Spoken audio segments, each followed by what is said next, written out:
এর আগে গত 25 তারিখ বিজেপিকে আক্রমণ করতে গিয়ে কি বলেছিলেন মমতা বন্দ্যোপাধ্যায় দেখব। এসব করতে যেও না, নির্বাচনের পরে পোস্টার লাগিয়ে বলতে হবে আমি বিজেপি করি না, আমি বিজেপি করি না, আমি বিজেপি করি না। সেন্ট্রাল ফোর্স বিজেপি পার্টির ফ্ল্যাগ নিয়ে যাচ্ছে, লজ্জা করে না? গলায় দড়ি দিয়ে মরা উচিত বিজেপির নেতৃবৃন্দকে।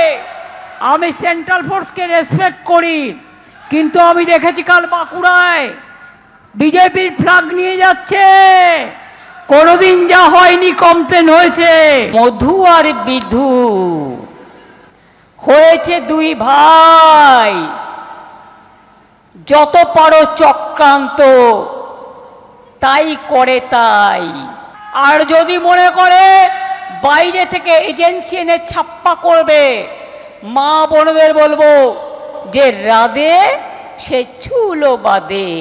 ছেলেদের পেছনে রাখবেন, আপনারা সামনে থাকবেন, আর কি দিয়ে কি করতে হয় আপনারা সব জানেন।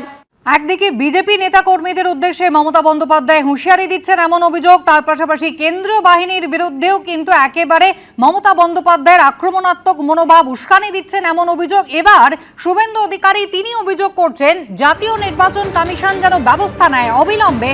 সিআইডি, এসটিএফ, আইবি এবং ডিরেক্টর অফ সিকিউরিটিতে জাতীয় নির্বাচন কমিশন হস্তক্ষেপ করুক, এই দাবিই কিন্তু তুলেছেন বিরোধী দলনেতা। নির্বাচন কমিশনের যে বদলির নির্দেশ তা কেন কার্যকর করা হচ্ছে না? Director of security Manoj Verma রাস্তা কিভাবে বন্ধ করছেন এই প্রশ্ন তুলছেন শুভেন্দু অধিকারী। আপনি চিফ সেক্রেটারি, ডিজিপি, আপনারা কিছু অর্ডার নামাচ্ছেন, সেই অর্ডার নিচে কার্যকর হচ্ছে না। Manoj Verma director of security তিনি কিভাবে সব রাস্তা বন্ধ করে দিচ্ছেন, মুখ্যমন্ত্রী এবং তার দলের অন্যান্য নেতাদের এখনো সেই আগের মতো জনগণকে কষ্ট দিয়ে হয়রানি দিয়ে তাদেরকে এই ডাইরেক্টর সিকিউরিটি গোটা রাজ্যে ঘুরে ঘুরে এই টেন্টেড মনোজ ভার্মা হস্তক্ষেপ করছেন। এটা করতে পারেন না, যা করতে হবে ডিজিপি এবং হোম সেক্রেটারির মাধ্যমে, এটা আমরা বলেছি। ট্রান্সফার হওয়া সত্ত্বেও জঙ্গিপুরের এসপি মেহেদি হাসান, পশ্চিম মেদিনীপুরের এসপি পলাশ ঢালি কি করে এসপি বাংলো আটকে রেখে সেখানে ইলেকশন কমিশন পাঠানো এসপির কাজে হস্তক্ষেপ করছে, এ প্রশ্ন তুলেছি। এসটিএফ এ বসে থাকা জাভেদ শামীম, আইবিতে বসে থাকা বিনীত গোয়েল কেন এখনো শ্রমিক ভট্টাচার্য, শুভেন্দু অধিকারী থেকে শুরু করে মন্ডল স্তরের বিজেপি কার্যকর্তার ফোন এবং লোকেশন ট্র্যাক করছে? সে অভিযোগ আমরা দিয়েছি, আমাদের কাছেও পাল্টা তথ্য প্রমাণ আছে। অবিলম্বে সিআইডি, এসটিএফ, আইবি এবং ডাইরেক্টর অফ সিকিউরিটিতে ইলেকশন কমিশনের হস্তক্ষেপ আমরা দাবি করেছি।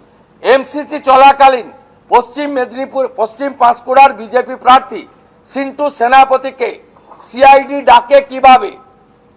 জেলে থাকাকালীন বিজেপি নেতা রাকেশ সিং এর বিরুদ্ধে হেয়ার স্ট্রিট থানায় 25 মার্চ মামলা হয় কি করে? এই প্রশ্নগুলো আমরা তুলেছি। এবিপি আনন্দ, এগিয়ে থাকে, এগিয়ে রাখে।